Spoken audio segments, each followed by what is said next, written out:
Bonjour, je suis Charlène Petit et vous écoutez le podcast engagé qui rime avec générosité. Je vous rappelle que Philanthropio est aussi à l'initiative de la newsletter mensuelle Vitamine G. Au menu, des histoires de dons, des recommandations, des décryptages sur l'actualité philanthropique et parfois des contenus invités.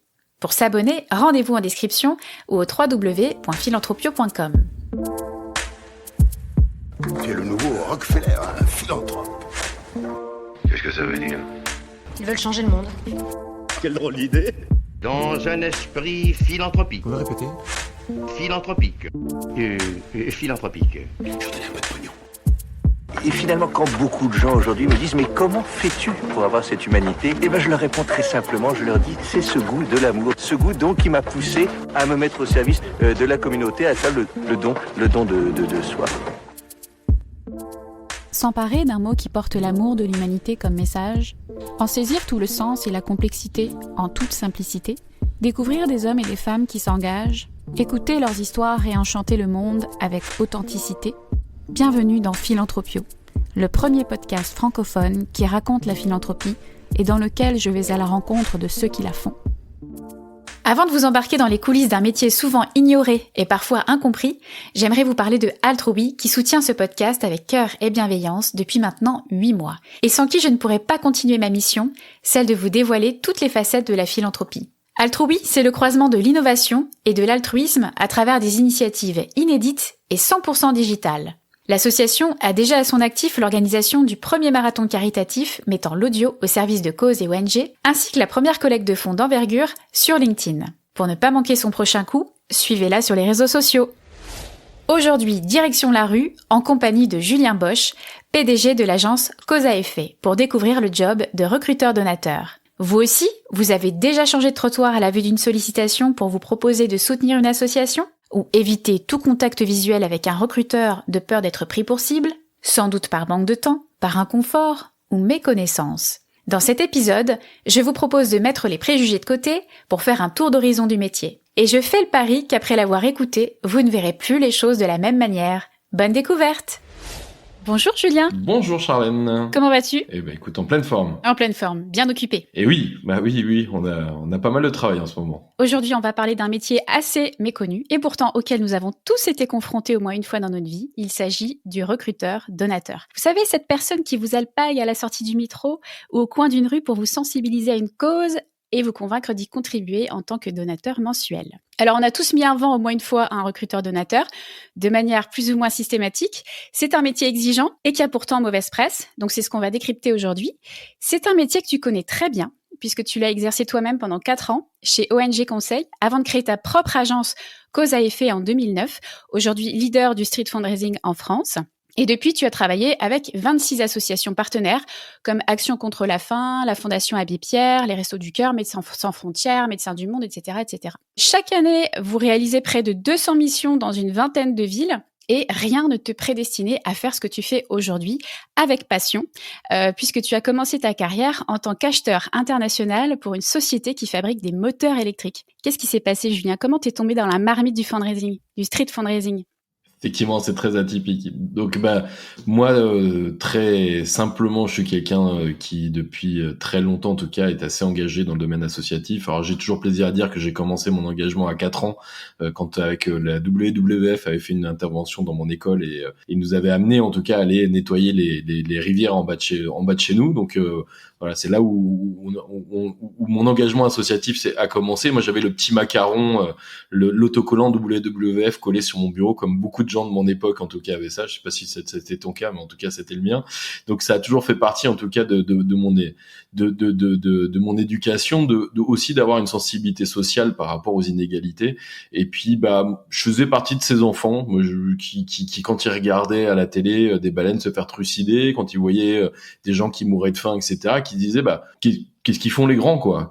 Comment ça se fait qu'on se retrouve dans cette situation-là et pourquoi les adultes n'interviennent pas alors qu'ils ont force de le faire et pourquoi ils le font pas, quoi? Et donc j'ai grandi avec ça. J'étais aussi très impliqué dans pas mal de domaines. Je faisais partie des gens assez présents lors des manifestations, différentes manifestations pour augmenter les droits sociaux ou les préserver du moins. Et donc voilà, donc j'ai été construit un peu dans cet engagement. Et malgré tout, j'ai eu un parcours effectivement scolaire où je suis arrivé à être acheteur dans une société qui faisait effectivement des moteurs électriques en moyenne et haute tension. Et assez rapidement, cette envie en tout cas de pouvoir être utile à quelque chose est revenue était jamais vraiment partie, mais en tout cas j'avais du mal à y mettre en tout cas une raison par rapport à mon métier actuel, à mon métier de l'époque par rapport à justement à ces convictions. Et assez simplement je suis parti du jour au lendemain de ce métier-là pour une quête de sens. Je suis parti en voyage, et dans ces voyages j'étais très actif dans des domaines justement associatifs et des domaines aussi sociaux. Donc j'aidais beaucoup des SDF par exemple à manger. Je faisais pas mal d'actions autour aussi d'actions assez politiques, sociales. Et en rentrant de ces voyages, je cherchais un travail qui correspondait à ces convictions. Et j'ai une copine qui un soir, je passe la soirée dans une soirée, et on discute, on échange. Elle me dit tiens, en ce moment moi je collecte des fonds pour une association et via une société qui fait ça. Moi, c'était une époque où je voulais repartir en voyage, donc je voulais toucher ni plus ni moins que les ACDIC. À l'époque, ça s'appelait les ACDIC, pour pouvoir repartir. Et il manquait 4 heures de travail pour toucher les ACDIC, donc 4 heures de cotisation. Donc je cherchais un métier de 4 heures. Et donc je me suis dit, comme c'était une mission de 5 semaines, je me suis dit je vais le faire. Et puis à la fin de 5 semaines, j'aurai largement cotisé et je pourrais repartir dans mes voyages. Et donc je suis rentré, j'ai passé les entretiens, j'ai été embauché, et je suis rentré dans une formation. Pendant 2 jours, j'ai été formé par un formateur qui m'a assez bluffé à cette époque-là, parce que je m'attendais justement à quelque chose de très commercial, avec beaucoup d'utiliser des techniques très marketing, de vente, peut-être même de forcing, etc. Et ça correspondait pas à mes valeurs. Et j'ai découvert tout l'inverse, en fait. J'ai découvert justement une société avec des valeurs très fortes, justement dans cette volonté de laisser libre les gens de pouvoir devenir donateurs ou non, de les accompagner justement dans cette démarche de devenir donateur, tout en excluant des outils tels que le misérabilisme ou la culpabilisation. Et donc tout ça m'a parlé. J'ai commencé dans ce métier, ça s'est plutôt bien passé pour moi. J'ai évolué rapidement dans la société, je suis passé responsable d'équipe, donc j'étais recruteur donateur, je suis devenu responsable d'équipe. Après, au bout d'un an et demi, je suis devenu responsable de mission, donc j'encadrais des responsables d'équipe. Et au bout de 4 ans de bons et loyaux services, pour des désaccords internes, tout simplement de managérial, j'ai décidé de partir. Et comme j'adorais mon métier, je suis un passionné de ce travail-là, j'ai décidé de le faire à ma méthode, avec mes valeurs, et donc de créer une entité pour pouvoir continuer ce travail qui me passionnait, et en le faisant comme j'avais envie de le faire, ni plus ni moins. Donc ça, c'était en 2009, et puis aujourd'hui l'aventure est toujours là. Donc pour te résumer, je cherchais 4 heures de travail pour toucher les ACDIC et repartir. Donc ça fait maintenant 18 ans que ces 4 heures ne sont pas terminées. Donc c'est des 4 heures assez longues. Donc t'es jamais reparti en voyage en fait? Non, enfin pas comme ça, mais en tout cas je suis reparti, mais pas en tout cas dans effectivement, je suis pas reparti. T'as pris la piqûre du street fundraising. Justement, on va s'intéresser un petit peu à son histoire qui est très particulière. Ça fait 25 ans que la collecte en face-à-face existe dans la rue. Comme souvent, quand il s'agit d'innovation, cette pratique est née grâce aux ONG et plus précisément à Greenpeace, qui a développé les premières campagnes à Vienne en 1995. Est-ce que tu peux nous raconter la genèse du face-à-face et comment on en est arrivé petit à petit à la création d'un marché avec des agences spécialisées comme la tienne? Alors, effectivement, donc au départ, c'est en 1995 au Nouvelle-Autriche, donc assez rapidement, Greenpeace a voulu développer cet outil qui apportait en plus des donateurs, mais en régulier, donc qui allait donner tous les mois par prélèvement, donc avec tous les avantages qu'apporte la donation régulière, le fait de pouvoir avoir une visibilité, de pouvoir programmer bien mieux en tout cas ses dépenses, aussi de revalider le soutien de ces donateurs tous les mois, de pas avoir forcément besoin de les relancer, était finalement, tous les voyants étaient au vert par rapport à cette méthode, en tout cas, de don. Et donc, ils ont voulu, les semer à travers le monde pour que cette technique, en tout cas, puisse être utilisée par toutes leurs différentes antennes. En France, donc, il y a Greenpeace qui a voulu effectivement le lancer, qui l'a lancé. Et il y a une personne qui, à cette époque, a été embauchée pour pouvoir lancer justement ce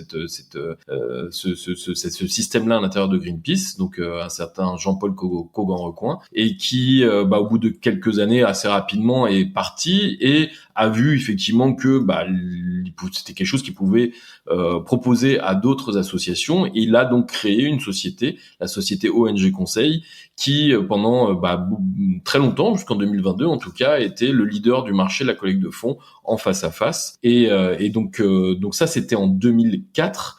Et moi, donc, je suis rentré dans la société ONG Conseil en 2006, et nous avons donc créé en 2009 la concurrence, parce que effectivement à cette époque-là, il n'y avait que ONG Conseil, il y avait une autre société mais qui vivotait, mais c'était plus confidentiel. Et donc on a créé cette alternative. Assez rapidement, d'autres sociétés sont venues, certaines qui sont encore là, beaucoup qui ont malheureusement qui n'ont pas perduré dans le temps. Et puis tout a évolué comme ça, mais en restant dans un nombre de prestataires relativement faible, et jusqu'à 2022 où effectivement ONG Conseil a eu des grosses difficultés jusqu'à arrêter. Et là, depuis 2022, il y a une multitude en tout cas de sociétés qui se sont montées. Aujourd'hui, je saurais même pas dire combien il y en a, mais il y en a plus d'une vingtaine en tout cas de sociétés différentes qui proposent de la collecte de fonds en face à face. Alors sur plusieurs canaux. Le canal déjà du face-à-face en ce qu'on appelle en street, donc en rue, que vous pouvez croiser effectivement à la sortie des métros, mais même sur toutes les grandes places publiques. Donc à Paris, en province, même sur des formats itinérants, on est capable d'aller aussi dans une forme d'itinérance, d'aller dans les plus petites villes qui ne peuvent pas accueillir des missions sur 4-5 semaines. On va rester 2-3 jours et on continue. Et vous avez aussi les sites privés, donc c'est les centres commerciaux, mais pas que. Ça peut être des petits déjà et des grands centres commerciaux. Ça peut être vraiment des centres de proximité, des Carrefour Market, mais comme des grands centres commerciaux, des grands complexes commerciaux. Mais c'est pas que ça, c'est tous les sites privés possibles inimaginables que vous pouvez retrouver. Ça peut être aussi des magasins Decathlon, ça peut être il y a plein de magasins. Et enfin, vous avez une pratique qui a maintenant 5-6 ans, qui est le porte-à-porte, qui a été développé en France et qui est en pleine expansion en ce moment, et donc voilà. Donc c'est les 3 grandes familles, les 3 grands canaux aujourd'hui dans la collecte de fonds en face à face. Merci d'avoir expliqué effectivement un peu plus en détail ce qu'est le face-à-face, parce que c'est pas uniquement la collecte de rue. Je vais revenir un petit peu en arrière sur la création, en fait, sur l'invention de ce métier de recruteur-donateur, parce que c'est quand même une petite révolution à l'époque quand Greenpeace se lance là-dedans. Ma compréhension, c'est qu'à l'époque, l'environnement, c'était plus trop à la mode. Il y avait notamment la problématique du sida qui émergeait. Je pense qu'ils avaient aussi des problématiques financières, peut-être sans doute un vieillissement de leur bassin de donateurs. Donc l'idée, c'était aussi d'aller à la rencontre des jeunes dans la rue, pour les mobiliser. À l'époque, c'est complètement inédit. Ça va complètement changer le cours de leur propre collecte de fonds, mais aussi celui de nombreuses autres organisations caritatives qui vont leur emboîter le pas. Il a fallu convaincre les banques aussi de faire du prélèvement automatique, parce qu'à l'époque, il y avait que les, compagnies d'électricité ou alors les premiers opérateurs de téléphonie qui permettaient ça. Faut vraiment prendre la mesure de cette révolution-là à l'époque. Et puis pour la petite anecdote, le face-à-face, il a connu un tel succès en Autriche que l'Église autrichienne a provoqué un débat au Parlement sur la question de savoir pourquoi Greenpeace prélevait de l'argent sur les collectes de l'Église. C'est allé quand même jusque-là, quoi. J'étais même pas au courant, tu vois. Ouais. Oui, puis alors t'as cet aspect-là, mais t'as aussi dans la vision aussi grand public de ce quel prélèvement, parce que pendant très longtemps, au début justement de cette méthodologie, on est quand même dans les rues, on propose aux gens de donner tous les mois par prélèvement en donnant leur RIB directement dans la rue. Les gens avaient peur du prélèvement, avaient peur de donner leur RIB dans la rue, ils avaient l'impression que c'était un moyen aussi de paiement. Mais tout ça aujourd'hui, c'est beaucoup plus démocratisé, c'est sûr, mais on a évangélisé un petit peu cette pratique-là. Et effectivement, donc il y a l'aspect technique, mais il y a aussi perception de ce que peut être le don régulé, parce que dans la tradition française, le don aux associations, c'est voilà, c'est le don qu'on va donner entre Noël et Jour de l'An. D'ailleurs, quasiment 75% des dons ponctuels aujourd'hui, sont entre Noël et Jour de l'An. Donc c'est vraiment quelque chose de très ancré, cet aspect de fin d'année, il me reste un petit peu d'argent, je vais le donner à une association humanitaire. Et tout ça, on a révolutionné ça parce que désormais, du 1er janvier au 31 décembre, nous sommes dans les rues et nous proposons aux gens de soutenir toute l'année des associations. Et aussi, ce qui a beaucoup changé avec le don régulier, cet aspect aussi, ce sentiment d'appartenance par rapport aux associations. C'est-à-dire que quand tu donnes ponctuellement à une ONG, tu vas donner à l'association Greenpeace, Croix-Rouge, etc. Quand tu deviens donateur régulier, tu donnes à ton association Greenpeace, Croix-Rouge. Donc il y a vraiment un sentiment d'appartenance, un côté aussi où le traitement du donateur régulier est un traitement particulier en interne des associations. La communication est différente aussi. Enfin voilà, on a créé un nouvel univers, une espèce de communauté finalement autour des donateurs réguliers auprès du système caritatif. Ouais, puis c'est devenu en fait le premier canal d'acquisition de donateurs mensuels. Je crois qu'à l'époque, Greenpeace avait recruté 13 000 nouveaux donateurs, dont 70% avaient entre 20 et 35 ans. Donc ça a été tout de suite un gros succès qui s'est confirmé par la suite. Et puis après, Amnesty International a emboîté le pas, suivi par WWF, etc. Puis ça s'est vraiment démocratisé, quoi. La collecte en face à face s'est développée donc dans plus d'une vingtaine de pays, dont la Chine, la Thaïlande, l'Inde, l'Amérique latine, l'Amérique du Nord et l'Europe. Alors, est-ce qu'il y a des différences significatives dans la manière dont le street fundraising est pratiqué en France par rapport aux autres pays? Alors, je pense évidemment aux différences culturelles, à la notion de proxémie, donc qui peut être différente d'une culture à l'autre, c'est-à-dire la relation que les individus entretiennent avec la distance sous tous ces aspects. Moi, c'est une question que je me suis posée. Est-ce que tu as des réponses Alors oui, il y a des différences culturelles assez majeures à vrai dire. C'est-à-dire que déjà, tu as la culture latine par rapport à la culture anglo-saxonne qui est quand même très différente. Ça, c'est une vraie différence importante. Je vais donner un petit exemple qui va un peu égayer ça. En Angleterre, par exemple, tu as des recruteurs donateurs qui viennent avec des maillots avec plusieurs associations sur le t-shirt. Ils vont arrêter les gens et vont dire, voilà, quelle association te représente le plus? Celle-là, ok. Dans ces cas, je vais te présenter cette association et je vais te proposer de devenir donateur. En France, ça c'est quelque chose que, alors, je dis ça, mais il y a pas très longtemps, j'ai appris qu'il y avait un prestataire qui avait tant visiblement pouvait commencer à proposer ce genre de choses, mais voilà, c'est quelque chose d'assez inédit aujourd'hui, et alors que c'est depuis très longtemps en Angleterre. Donc il y a une culture aussi différente sur l'appréciation du don, c'est-à-dire qu'il y a beaucoup aujourd'hui dans la culture anglo-saxonne cette notion aussi de purement et uniquement financière. En France, on est aussi, ou dans le pays latin, on est aussi beaucoup dans cet engagement citoyen par rapport à des causes. Il y a un engagement qui est un petit peu supérieur par rapport à cette notion financière. Aussi parce que la relation à l'argent dans notre culture latine est différente que celle de anglo-saxonne, et que on demande beaucoup plus aux associations aussi de pouvoir monter une grande transparence des utilisations de fonds, et on comprend moins l'utilisation des fonds aussi en culture latine. Par exemple, les assos ont évidemment des frais de fonctionnement, par exemple, et on est toujours en France en vouloir baisser un maximum les frais de fonctionnement pour montrer qu'il y a un maximum qui va sur le terrain, etc. C'est pas forcément une culture c'est quelque chose que tu vas retrouver dans un monde anglo-saxon. Donc tu as cette notion-là. La France a quand même un marché très particulier aussi parce que c'est un marché qui a été, qui est assez échaudé aussi, qui a été échaudé principalement par l'ARC pour l'association l'ARC en 1988, où son président Jacques Rosemary a ni plus ni moins détourné des fonds, alors qu'on le voyait, moi je me souviens gamin, on le voyait à la télévision, il y avait eu un sketch des nuls sur donner des cieux à l'ARC, si tu te souviens, et donc c'était quelque chose de très populaire. Jacques Rosemary était très populaire, on le voyait surtout dans les pubs télé justement pour donner à l'ARC. Et du jour au lendemain, on a appris que il avait mis les mains dans le pot de confiture, et ça a vraiment traumatisé beaucoup de personnes en France. Et on a généralisé, les Français ont généralisé une personne, donc un voleur, parce que ni plus ni moins c'était un voleur. On peut le dire aujourd'hui, il a été jugé. Donc et finalement, on a mis sur le banc des accusés tout le système associatif en disant, il y a quelqu'un qui a volé une association, c'est toutes les associations qui finalement sont des voleurs. Et voleuses pour le coup. Et donc aujourd'hui, et encore aujourd'hui, on a ce sentiment et cette je sais pas si on peut dire une défiance, mais on a cette crainte en tout cas du donateur de se dire, où va mon argent. Alors ce qui est d'un côté sain, c'est-à-dire se poser la question, c'est sain. Maintenant, c'est un trauma très franco-français qu'on va pas forcément retrouver dans plein d'autres endroits en Europe. Et puis bon, moi j'ai toujours plaisir à dire, on se pose souvent la question de où va l'argent quand c'est une association humanitaire. Bon, après quand on achète des chaussures Nike, on se pose un peu moins la question. Mais ça c'est autre chose. Mais bon voilà, c'est vraiment un trauma en tout cas qu'on peut encore ressentir aujourd'hui, où les personnes qu'on va croiser veulent vraiment savoir où vont leur argent. Alors il y a énormément de transparence des associations là-dessus, énormément de contrôle aussi pour faire en sorte de pouvoir démontrer que l'argent est bien utilisé, et ce qui est le cas, hein, qu'on soit complètement d'accord. Et donc voilà, donc on a un truc très particulier sur le marché français, c'est ce traumatisme-là de l'art qu'on ressent même encore en 2024. On ressent encore cette défiance-là, quoi. On ressent encore cette peur-là de où va cet argent. 40 ans après, on en parle encore, quoi. Oui, clairement. Alors les gens ne savent plus vraiment quelle association c'est.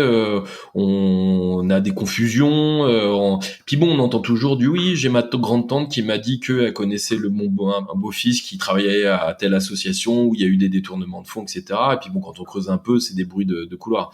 Moi, à titre individuel, en termes de recruteur donateur, je crois que j'ai arrêté 4 gendarmes différents qui avaient contrôlé Bernard Kouchner avec une Ferrari, avec une carte grise à Médecins du Monde, tu vois. Donc bon, des trucs, alors que bon, Médecins du Monde et Kouchner, je crois qu'ils sont plus très très copains. Donc bon, voilà, mais c'est juste, il y a ce truc-là, alors qui peut servir aussi d'excuse à ne pas donner, c'est évident, mais on a ce traumatisme-là, on entend en tout cas ce traumatisme-là encore aujourd'hui. Il y a ça, et deuxièmement, la vraie particularité aujourd'hui en France, c'est aussi notre coordination, parce qu'aujourd'hui, on a coordonner complètement l'activité de la collecte de fonds en face à face pour éviter de se retrouver avec 2 équipes de collecte de fonds au même endroit, au même moment, ce qu'on peut appeler un télescopage, et ce qui n'est pas le cas dans plein d'autres pays. Et c'est une vraie spécificité française, d'avoir cette coordination globale de l'ensemble de l'activité pour éviter justement ces confusions, et puis potentiellement se retrouver avec des batailles de trottoirs. Personne n'a envie de ça, quoi, qu'on soit complètement d'accord, quoi. On pourrait penser comme ça de l'extérieur que les ONG sollicitent quand elles veulent, où elles veulent, mais en fait, pas du tout. Cet organisme-là, dont tu es le vice-président d'ailleurs, fait justement en sorte que ce soit pas le Far West dans la rue, quoi. Complètement, et c'est hyper important. Et aujourd'hui, c'est une coordination qui est énorme, c'est-à-dire qu'on coordonne absolument toutes les villes de collecte pour éviter de se retrouver au même endroit, au même moment. Et même, on s'impose des zones de jachère, ce qu'on appelle, donc des temps de repos pour éviter d'être dans la sursollicitation des passants et éviter de se retrouver dans une situation où, effectivement, quand t'as tous les jours quelqu'un qui vient taper à ta porte ou qui est en bas de chez toi, il y a des moments où ça peut être un peu énervant, quoi. Et puis, il faut laisser, entre guillemets, respirer un peu la ville pour pouvoir y revenir une fois de temps en temps. Donc ça, on le fait sur énormément de villes en France. Maintenant, il y a des grandes métropoles où effectivement, on peut y être toute l'année. On y est toute l'année. Paris est un exemple concret. À Paris, il y a énormément d'équipes en Paris et banlieue parisienne. Il y a plus d'une 50aine d'équipes chaque jour qui collectent des fonds pour des associations humanitaires. Donc c'est à Paris et banlieue, mais absolument tout est coordonné pour faire en sorte d'éviter de se retrouver au même endroit, au même moment, avec tous les prestataires et aussi avec toutes les associations. Donc on a créé une association spécifique justement sur la coordination qui s'appelle la CNFF, Coordination Nationale du Face à Face, pour laquelle de quasiment septembre à février, nous coordonnons chaque ville, chaque jour de collecte est coordonné pour éviter justement de se retrouver avec plusieurs assos au même endroit, quoi. Et vous avez également une charte éthique et un référentiel commun. Est-ce que tu peux nous décrire de quelle manière ils encadrent la profession ? Alors, nous avons surtout un référentiel. Donc, ce référentiel, moi, j'ai participé à la création de ce référentiel en 2010 avec justement ONG Conseil. On était les 2 acteurs. En gros, quand on est arrivé, nous, on a créé l'alternative. Quand on a créé Cause et Effet en 2009, on a créé l'alternative. Et donc, ONG Conseil étant seul, il a fallu trouver des mécanismes pour pouvoir se partager, et en le faisant en bonne intelligence. Et comme on avait des gens intelligents en face de nous, c'est-à-dire qu'ONG Conseil, vous le voyez ça d'un bon œil en tout cas de coordonner, il y avait tout son intérêt aussi, et nous on y avait notre intérêt, mais il y avait un intérêt aussi collectif pour les associations, très rapidement, on a commencé à travailler sur à la fois définir finalement la taille du marché de la collecte de fonds, malgré tout. C'est à un moment ou à un autre, quand tu peux pas avoir 4 équipes je dis n'importe quoi, à Toulouse, par exemple, on a défini qu'il n'y en aurait qu'une à la fois. Et après, c'est aussi comment on répartit, donc comment est-ce qu'on découpe finalement ce marché avec l'ensemble des participants. Et troisièmement, c'est comment on fait la distribution de ça. Donc, quelles sont les règles de distribution pour que tout le monde soit le plus satisfait possible dans la réalisation de ces missions de collecte de fonds. Donc, on a créé ce qu'on appelle un référentiel. Ce référentiel, finalement, c'est la formalisation de tout ce que je viens de te dire. C'est déterminer la taille, la découpe et la répartition de ce marché. Et avec des règles assez précises, justement, avec des règles de priorité, des règles aussi de temps de déclaration, d'anticipation, etc., pour, encore une fois, avoir quelque chose d'harmonieux et qu'on se retrouve pas toujours la même chose, on met deux associations au même endroit, au même moment. Par rapport à ça aussi, on a créé un guide des bonnes pratiques pour pouvoir aussi identifier les bonnes pratiques dans la collecte de fonds, pour qu'aussi on puisse rassurer sur notre méthodologie de travail et puis donner un peu un cadre autour de ça. Donc ça va être des petites méthodes de bonnes pratiques. Par exemple, normalement, logiquement, nous ne suivons pas les gens dans la rue. C'est-à-dire qu'on se met devant, on leur demande s'ils veulent s'arrêter ou pas. S'ils font le choix de s'arrêter, c'est-à-dire qu'ils s'arrêtent pour qu'on puisse parler, donc ils font le choix de nous parler. S'ils ne souhaitent pas, ils savent très bien nous le dire et on va leur souhaiter une bonne journée et ils vont continuer. Donc ça, c'est un exemple. C'est l'exemple aussi, c'est d'avoir des t-shirts ou des vestes, en tout cas, aux couleurs de l'association, avec un badge, avec une photo, avec une autorisation municipale pour pouvoir proposer aux gens de soutenir les associations. Enfin voilà, on a mis en place toutes des bonnes pratiques, ce qui nous paraît en tout cas le minimum, le b.a.-ba, pour pouvoir avoir la meilleure image possible des associations et de notre métier de recruteur-donateur. Alors, on va parler à présent du métier en tant que tel, pour vraiment comprendre en profondeur en quoi ça consiste, comment vous recrutez vos recruteurs-donateurs, puisque vous êtes une grosse boîte de recrutement finalement. Quelles sont un petit peu les idées préconçues sur le métier, les possibilités de carrière, etc. On va faire un peu la fiche métier. Alors, c'est un métier auquel on a tendance à coller beaucoup de préjugés et de perceptions négatives, comme par exemple le sentiment de subir une intrusion, les recruteurs-donateurs insistants qui se mettent en travers de ton chemin pour te forcer à les écouter, les personnes sollicitées qui se sentent agressées ou oppressées, la culpabilisation, les arguments un peu douteux. Est-ce que tout ça est l'héritage d'une ère sans foi ni loi qui a réellement existé dans le milieu ? Moi, je n'ai pas connu cette ère en tout cas. Donc non, au contraire, je trouve que justement avec la multiplication finalement des prestataires qu'il y a aujourd'hui, donc des acteurs dans la collecte de fonds, on prend de plus en plus de risques de se retrouver dans ce système-là, mais pendant des années, en tout cas, on était assez peu d'acteurs et on avait tous une méthodologie assez établie qui va justement à l'encontre de tout ce que tu viens de citer. L'aspect intrusif, en tout cas, alors on peut comprendre que les gens puissent se sentir qu'il y ait une intrusion. En revanche, malgré tout, nous, on est dans la rue, on dit juste bonjour aux gens et quand ils nous disent on n'a pas envie de vous parler, on leur souhaite une bonne journée. Donc, c'est assez simple finalement. C'est bonjour, est-ce qu'on peut se parler ? Non, je vous souhaite une très bonne journée, à bientôt. Alors, ça peut être un sentiment intrusif. C'est souvent un sentiment de culpabilité qui est ressenti par les gens qu'on va arrêter du fait que on a un t-shirt de l'association et que finalement ils se sentent culpabilisés parce qu'ils disent non et ça les renvoie vis-à-vis finalement de leur engagement par rapport à une association. Et alors que nous, c'est pas du tout le cas, hein. Encore une fois, on est là pour parler aux gens qui ont envie de nous parler, ni plus ni moins. Alors des fois, on est un peu plus insistant que d'autres, je veux bien l'entendre, parce que quand en moyenne, tu te fais envoyer chier 100 fois par heure de travail. Ça fait 600 par jour et 15 000 par mois. Donc c'est quand même voilà, tu te fais quand même envoyer bouler, hein, y a rien à dire. Donc effectivement, au bout d'un moment, quand il y en a beaucoup et à un moment on a vraiment envie de parler aux gens, enfin nous on a envie de défendre ces associations, on a envie de trouver des donateurs pour ces assos. Donc il y a des moments peut-être un peu plus, mais notre déontologie veut que bonjour, est-ce que vous voulez nous parler ? Non, bonne journée, au revoir, on vous laisse passer. Et évidemment, en aucun cas, on vous barre le passage et on vous souhaite une très bonne journée pour continuer votre chemin. Alors sur la culpabilisation, c'est clairement en tout cas quelque chose des outils que nous n'utilisons pas. Ça fait même partie chez nous potentiellement des raisons pour lesquelles on peut arrêter de travailler avec un de nos recruteurs donateurs. On ne fait pas appel du tout à le côté sentimental de la culpabilisation, misérabilisme. On fait appel à la responsabilité citoyenne, c'est-à-dire on n'est pas là pour rendre dépressif les villes quand on arrive. On n'arrive pas en disant salut, il y a des gens qui meurent de faim, c'est un peu de ta faute. Bon, c'est pas du tout le discours que vous allez entendre.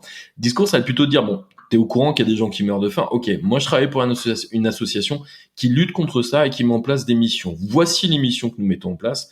Et je vais juste te proposer d'y participer. Est-ce que tu as envie de participer? Est-ce que tu partages ces valeurs-là?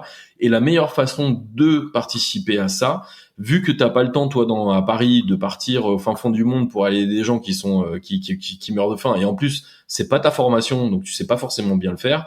Moi, je te propose plutôt de donner un petit peu d'argent à cet asso qui va embaucher des professionnels pour le faire correctement et qui vont le faire sur place, et voire même en plus des locaux, parce que le but, c'est quand même aussi créer des emplois locaux. Et en plus, donner ta voix à l'association pour laquelle on va pouvoir défendre des grands principes ou des grandes idées auprès des politiques pour pouvoir faire évoluer les choses, parce que le but quand même des associations, c'est de régler le problème d'un l'instant T, donner à manger aux gens quand ils ont faim, c'est vachement bien, mais le but surtout à la fin, c'est de faire en sorte qu'ils aient plus faim. Et ça se passe souvent sur des décisions politiques, et à partir du moment où un donateur va renouveler son don tous les mois grâce aux dons réguliers, tous les mois, il va renouveler aussi son soutien moral à cette association, et cet asso va pouvoir aussi s'en prévaloir auprès des différentes politiques quand ils vont faire pression auprès des pouvoirs publics. Donc voilà concrètement en tout cas ce qui est utilisé et ce qui est fait dans la rue tous les jours. Donc voilà. Bon, après, évidemment, ça nécessite énormément de formation initiale, continue de nos staffs, ce qui est grandement fait. On n'est pas à l'abri, effectivement, d'une mauvaise rencontre. On n'est pas à l'abri d'avoir quelqu'un, en tout cas, dans nos équipes, qui fasse mal son travail. Ça peut arriver, malheureusement. Maintenant, on a plein de systèmes aujourd'hui d'évaluation et de contrôle du travail de nos salariés pour faire en sorte que ça se passe le moins possible. Et surtout, si d'aventure vous êtes témoin de ce genre de situation, n'hésitez pas en tout cas à prévenir les associations qui nous feront remonter ça le plus vite possible. Et on intervient très rapidement pour soit reformer la personne si c'est un problème de formation, voire même si vraiment c'est une problématique de comportement, d'avoir potentiellement des sanctions aussi liées à son manque de professionnalisme, quoi. Donc ça peut arriver. Justement, ce serait quoi les red flags pour les personnes sollicitées dans la rue? Comment on distingue un bon recruteur donateur d'un mauvais? C'est une question qui me rappelle un sketch. Oui, tout à fait. Alors, je vais dire, pour moi, un bon recruteur de donateurs, c'est quelqu'un déjà qui connaît son association, c'est déjà le minimum, c'est d'être capable en tout cas de pouvoir restituer de manière pédagogue le contenu d'une association, et c'est pas facile parce que on croise des gens dans la rue qui n'ont pas le vocabulaire du domaine associatif, ils ont pas non plus tu descends faire tes courses, tu t'attends pas de faire arrêté par une association, on va te parler de peine de mort, on va te parler d'accès à l'alimentation, on va te parler de droits sociaux, etc. Bon, voilà, il faut en tout cas que ça soit pédagogue pour que ça soit pas pénible, ni plus ni moins, déjà premièrement. Deuxièmement, et c'est surtout, et ça c'est pour moi en tout cas un vrai red flag, c'est de laisser le choix aux gens de le faire ou non. C'est-à-dire que ça a vraiment un choix individuel et le recruteur donateur doit accompagner la personne dans son choix, mais ne pas l'inciter. Le but, c'est vraiment de pouvoir régler finalement peut-être plus des problématiques pour devenir donateur. On a tous une très bonne raison de pas devenir donateur. J'ai pas d'argent, je donne déjà à d'autres associations, faut que j'en parle à mon conjoint, à ma conjointe, il faut, voilà. On a plein de raisons de pas devenir une association. Le but du recruteur donateur, c'est justement de donner des arguments intelligents, pas des trucs bateaux, et encore moins sur la thématique culpabilisante et misérabiliste, pour faire en sorte que le passant puisse se dire ah ouais, ce que tu m'as dit, ça me parle, et je vais le faire maintenant, et je vais le faire avec toi. C'est quelque chose de fort, c'est un acte fort quand même de devenir donateur à une association. Et c'est tout l'art aujourd'hui d'un bon recruteur de donateurs, c'est d'accompagner la personne et que cette personne soit contente de le faire, tout en ayant été éclairée sur l'objet, en tout cas, de son soutien. Donc elle sait concrètement ce que fait l'association pour laquelle elle va devenir donatrice. Alors, chez Cause à effet, vous recevez 40 000 candidatures chaque année. C'est énorme. Vous en retenez 5 000 et vous recrutez 500 personnes. C'est quoi le profil de votre anti-candidat idéal? Comme tu le dis si bien, on traite un peu plus de 40 000 candidatures. On reçoit 5 000 personnes en entretien de recrutement. Et effectivement, on en garde à peu près 1000. C'est à peu près ça. Donc, c'est quand même très écrémé. Très écrémé dans la volonté d'avoir des personnes qualitatives pour faire ce travail et d'avoir les meilleurs profils pour faire ce travail. Donc, je vais te dire, notre candidat, notre anti-candidat, comme tu l'appelles, bah déjà c'est celui qui a pas de conviction, celui qui a zéro conviction, qui est anti-association finalement. Il y a rien qui le portera à gérer l'échec et à gérer le refus qu'il va prendre en faisant ce travail. Parce que nous, on s'attache quand même beaucoup à ça. Si on a toujours autant ce sourire en fin de journée à aller se prendre le 599e vent de la journée, c'est parce que derrière, on a quand même ces convictions associatives qui nous tiennent, où on se dit, on se lève pour quelque chose. Donc ça va être quand même très compliqué. Mais on en a quelques-uns quand même malgré tout qui sont là, que les associations c'est pas forcément leur truc, mais ils aiment cette notion un peu commerciale de la réussite individuelle, de trouver des donateurs. Donc malgré tout, on arrive à en trouver. Celui qui vraiment aussi red flag, c'est effectivement celui qui n'a pas compris qu'il y avait des valeurs derrière, donc qui n'utilise pas la culpabilisation et qu'on n'utilise pas le misérabilisme. Donc ça c'est aussi assez red flag. Et aussi, moi j'ai envie de dire. Le red flag majeur, c'est quand même quelqu'un qui manque de répartie, parce que notre métier, il est quand même dans un échange, il est dans tu me donnes un argument, j'essaie de t'en trouver un autre pour pouvoir t'accompagner dans la démarche. Donc, si on n'arrive pas à avoir de pouvoir jongler en tout cas avec ça, c'est sûr que c'est quand même assez compliqué. Donc voilà. Et puis on aime bien les gens dynamiques dans notre métier. C'est sûr que si jamais on a de tension, on a du mal on a tendance à mal retenir l'attention dans la rue, et il y a peu de chances pour qu'il y ait des gens aient envie de vous parler. Je sais pas vous, mais moi j'ai pas envie de parler avec quelqu'un qui a l'air de franchement se faire chier et qui a l'air de pas aller très très bien dans sa vie. Donc voilà.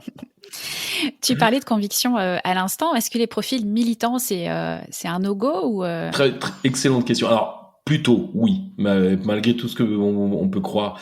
Vraiment le militant, la problématique de la personne qui est militante, c'est que quand elle va croiser quelqu'un qui n'est pas dans sa conviction, il va avoir tendance à vouloir le faire changer d'avis, et va rentrer dans des débats, et ça fonctionne pas, et c'est une perte de temps.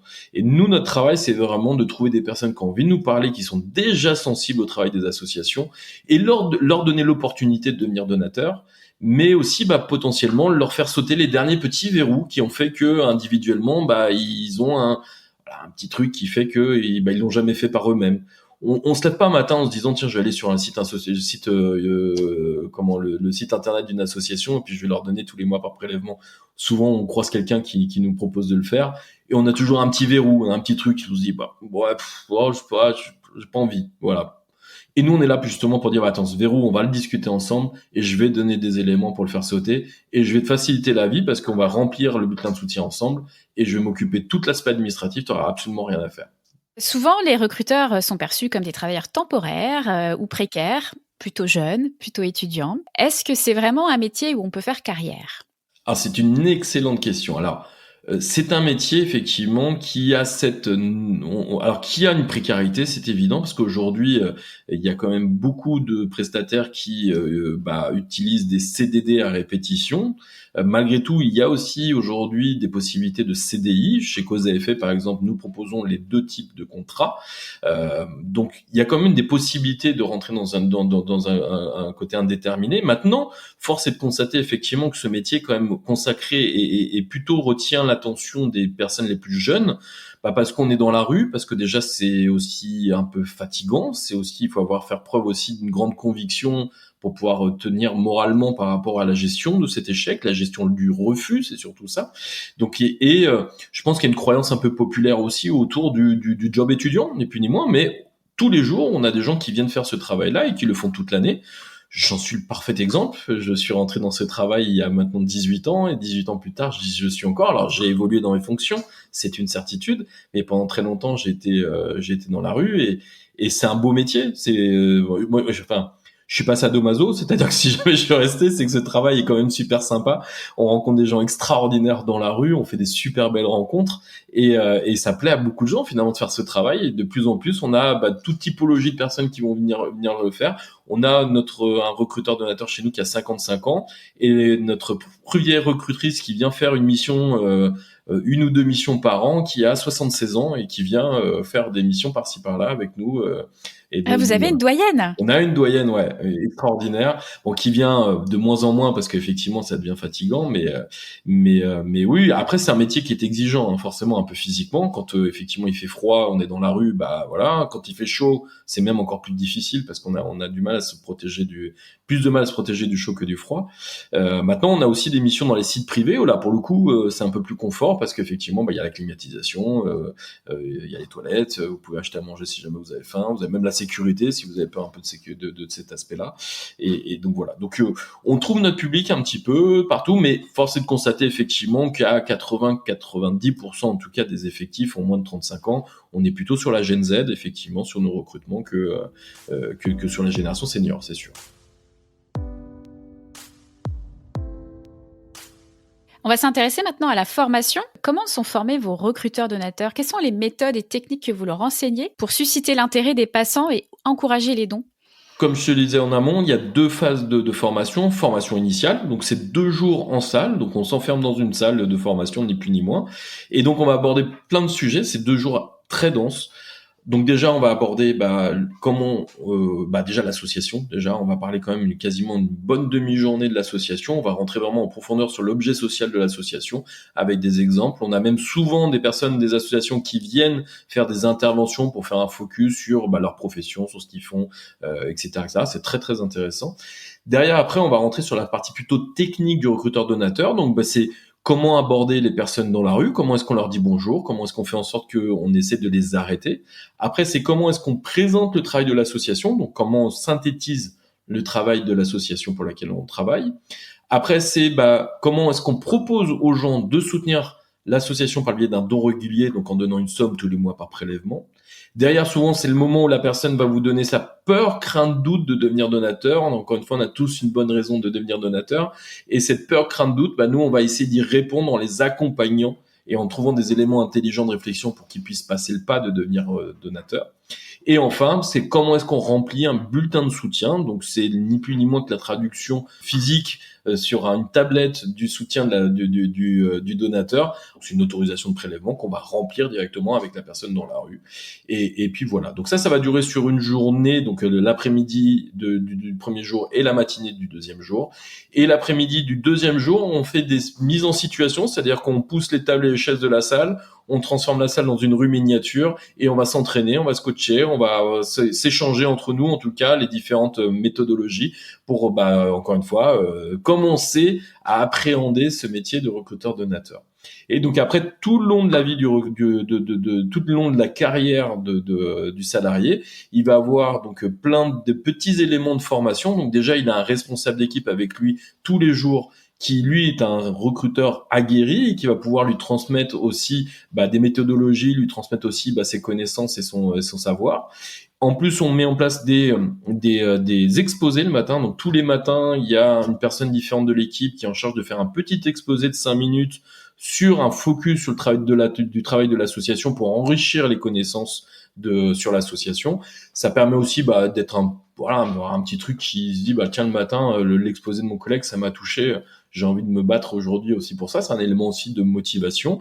Et enfin, on a aussi 2 fois par mission le responsable de mission. Donc c'est la personne qui encadre le responsable d'équipe et qui fait la formation initiale, qui va venir faire en mi-mission, donc en milieu de mission et en fin de mission, qui va intervenir et qui va faire un entretien individuel avec le recruteur pour pouvoir, pareil, faire un point pour savoir où est-ce qu'il en est sur sa formation, lui donner des éléments supplémentaires différents. Et il va aussi pouvoir discuter avec son responsable d'équipe pour pouvoir trouver des éléments supplémentaires pour le faire progresser. Et donc voilà. Donc il y a tout le long de la vie, en tout cas, du recruteur, il a des séances de formation régulières pour pouvoir faire en sorte qu'il se devienne meilleur de jour en jour. Tu vois, pour moi, le recruteur donateur, c'est quelqu'un qui fait de la conversion, mais en live. Donc, il doit travailler son accroche, son expérience utilisateur, il doit savoir mettre en récit ou maîtriser la persuasion en s'appuyant sur la psychologie humaine. Est-ce que vous les formez aussi à ça ou ça vient par la pratique sur le terrain? Alors, ça vient beaucoup par la pratique. Après, nous, ce qui nous intéresse surtout, c'est que ce qui m'embête, c'est que ça a été repris par McDo. Ce que je veux dire, c'est bien comme tu es, quoi. C'est venez comme vous êtes. Ce qui m'intéresse surtout, c'est que l'individu s'approprie ce métier. Alors après, on a un carcan, on a des méthodes, on a des valeurs, Mais ce qui m'intéresse, c'est surtout, approprie-toi les choses et par ton expérience, par tes échanges aussi avec tes collègues et avec tes responsables d'équipe, tu vas pouvoir t'approprier ce métier et le faire un petit peu comme bon te semble. Donc donc la même situation qui va être vécue par deux recruteurs différents ne va pas être appréhendée et répondue de la même façon.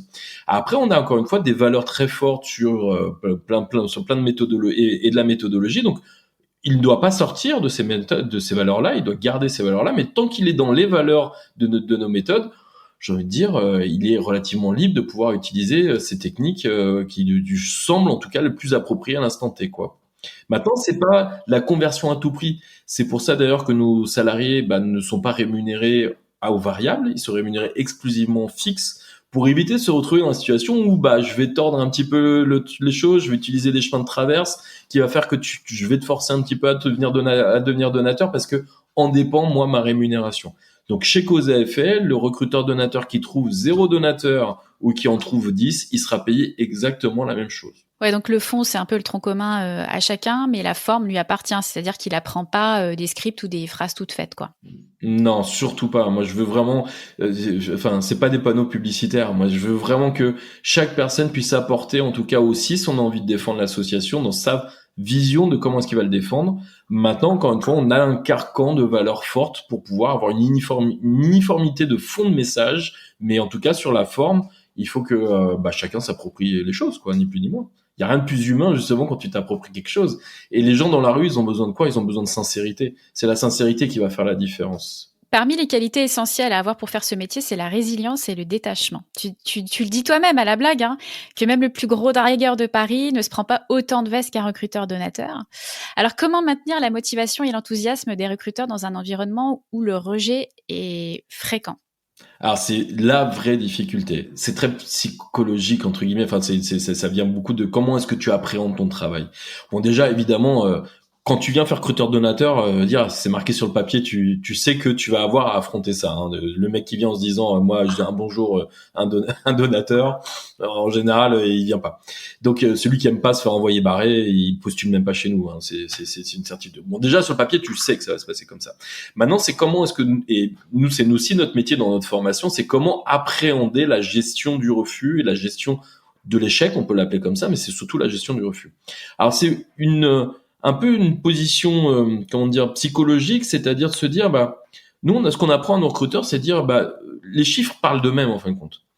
En moyenne, tu te fais envoyer 100 fois par heure de travail, 600 par jour, 15 000 par mois. Donc, la normalité, finalement, c'est que les gens ne le fassent pas. C'est ça qui est normal. Moi, je me mets juste à la place, encore une fois, de quelqu'un qui descend dans la rue d'Aboukir. Le mec, il descend, il va faire ses courses. Il croise un recruteur donateur qui l'arrête. Il lui dit, tiens, c'est une association, on fait ça, on fait ça. Est-ce que tu veux donner de l'argent tous les mois par prélèvement et en plus il faut que tu me donnes ton RIB dans la rue. La démarche elle est osée quand même quoi. Sur le départ sur le papier c'est quand même osé quoi. Donc évidemment la normalité c'est que la personne te dise non je vais pas le faire. Donc ça c'est normal. Donc si tu appréhendes ton travail de recruteur donateur en disant la normalité c'est que les gens le fassent, tu vas juste être déçu à 99,5% de ton temps. Inversement, si jamais tu pars du principe que les gens, c'est normal qu'ils le fassent pas. En revanche, t'es payé pour pouvoir faire en sorte de rendre les choses anormales le plus souvent possible.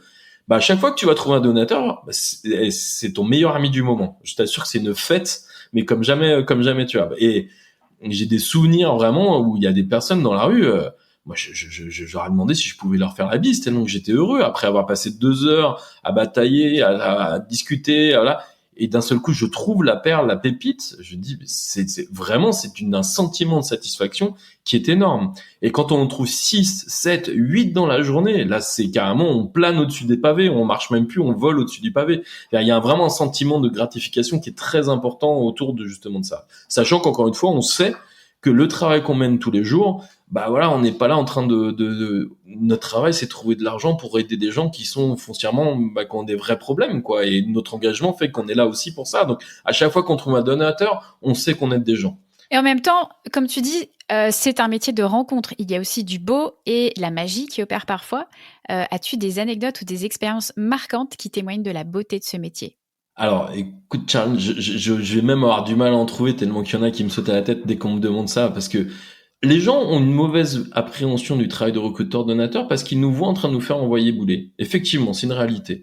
En revanche, ce qu'ils voient pas, c'est que 5 minutes avant, on avait passé un quart d'heure avec des gens à rigoler, à parler de choses somme toute graves, mais avec légèreté, en apportant des solutions, et des gens qui ont les mêmes valeurs que nous, parce que souvent les gens qui s'arrêtent, c'est des gens qui ont nos valeurs. Les personnes qui n'ont pas les valeurs associatives, en général, ils s'emmerdent pas, ils nous souhaitent une bonne journée, et ils passent leur chemin, et voilà.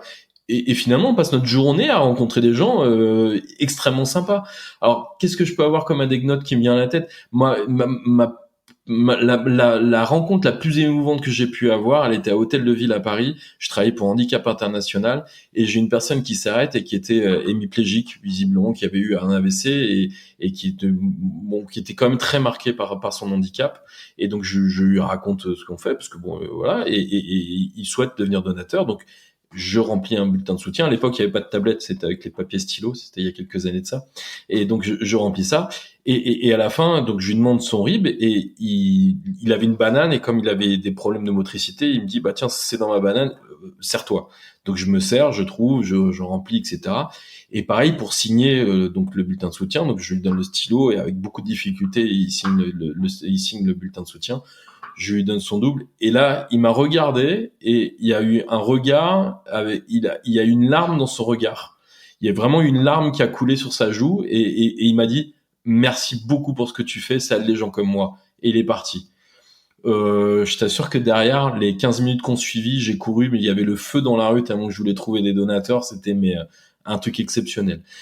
J'ai aussi l'histoire de une personne de 90 ans qui était j'étais pour aide, je travaillais pour la lutte contre le sida et donc je l'arrête, elle a 90 ans et elle explose de rire, c'était une mamie mais à mourir de rire tellement qu'elle était joyeuse dans sa vie et elle commence à nous parler de sodomie en plein milieu de la rue mais en hurlant dans la rue tellement que elle parlait fort, j'étais moi mal à l'aise par rapport à ce sujet-là, alors que c'était elle de 90 ans qui en parlait d'une manière, d'une liberté absolue. Et à la fin, elle est devenue donatrice et elle avait pas son RIB sur elle, donc il a fallu qu'on la rappelle le lendemain. Et quand on l'a rappelé, on a vu qu'il y avait sa date de naissance, c'était le jour de son anniversaire. Donc on lui a chanté joyeux anniversaire et a pleuré au téléphone pour me donner son RIB. Donc c'était un moment très émouvant aussi, quoi. Mais voilà, mais des rencontres comme ça, un jour j'ai rencontré une dame qui était avec une poussette. Et à l'intérieur, il y avait une petite fille et je l'arrête pour une association de parrainage et d'actions. Et elle me dit, bah, je parraine déjà une petite fille au Laos. Je dis, ah bon? Et fait, oui, je suis allé la voir d'ailleurs l'été dernier. Oh, bah, c'est génial. Elle fait, bah, d'ailleurs, elle est là. Et elle était dans la poussette, elle l'avait adoptée. Donc voilà, mais des choses comme ça, on en rencontre tout le temps. Mais c'est tous les jours, je pourrais avoir une anecdote par jour. Je pourrais passer 2 heures avec toi et te raconter des anecdotes de rue. Bon, il faut les retranscrire. Ça peut être une idée d'écrire un livre sur les anecdotes de rue. Ça peut être très sympa, effectivement. Eh oui. On lance l'idée comme ça, mais c'est important pour la transmission. Ouais, complètement. Pour terminer, Julien, qu'est-ce que tu aimerais dire aux personnes abordées dans la rue et qui sont un peu sceptiques à l'égard du street fundraising ou qui n'osent tout simplement pas s'arrêter? Bah, alors, si vous n'osez pas vous arrêter, il y a deux choses. C'est soit vous en avez peur, et surtout, alors là, pour le coup, il ne faut absolument pas, sentez-vous libre de dire non. C'est facile. On le dit tous les jours, non. Si vous n'avez pas envie, dites juste non, j'ai pas envie. Et nos recruteurs donateurs sont habitués à ce qu'on leur dise non. Donc, ils vont vous souhaiter une excellente journée. Et n'ayez pas peur. Dans quelques secondes après que vous l'ayez quitté, il sera déjà avec quelqu'un d'autre. Il vous aura totalement oublié. Donc, n'ayez aucune culpabilité à dire non à un recruteur de donateurs. Moi, j'invite juste par contre à chacun et sous toutes les personnes qui ne se sont jamais arrêtées avec un recruteur donateur avant d'avoir un avis potentiellement négatif sur cette activité, arrêtez-vous pour pouvoir faire votre propre expérience. Moi, quand on me demande ce que je fais dans la vie, je le dis, et il y a plein de gens qui disent « Ah, les emmerdeurs qu'il y a dans la rue, etc. » Et 90% des gens qui me disent ça, je dis « Mais tu t'es arrêté ?» Et 90% me disent non, font chier, etc. Donc comment est-ce que tu peux savoir parce que j'entends beaucoup c'est ultra culpabilisant, etc. Mais si jamais tu t'es pas arrêté, tu peux pas le savoir. Donc j'ai envie de te dire arrête-toi. Et juste c'est aujourd'hui donner à des associations humanitaires, c'est un acte militant. Aujourd'hui, quand on donne à une association humanitaire, on change des choses. Alors à une petite échelle. Mais on change des choses. Alors on peut se trouver plein d'excuses en se disant ouais mais c'est dissous, les assos on sait pas où va l'argent, etc. Maintenant ouvertement en France, on a cette chance d'avoir cette possibilité de pouvoir déduire de ses impôts le don aux associations. C'est-à-dire que moi, en tant que citoyen français, je peux décider d'orienter mes impôts en fonction de mes idées.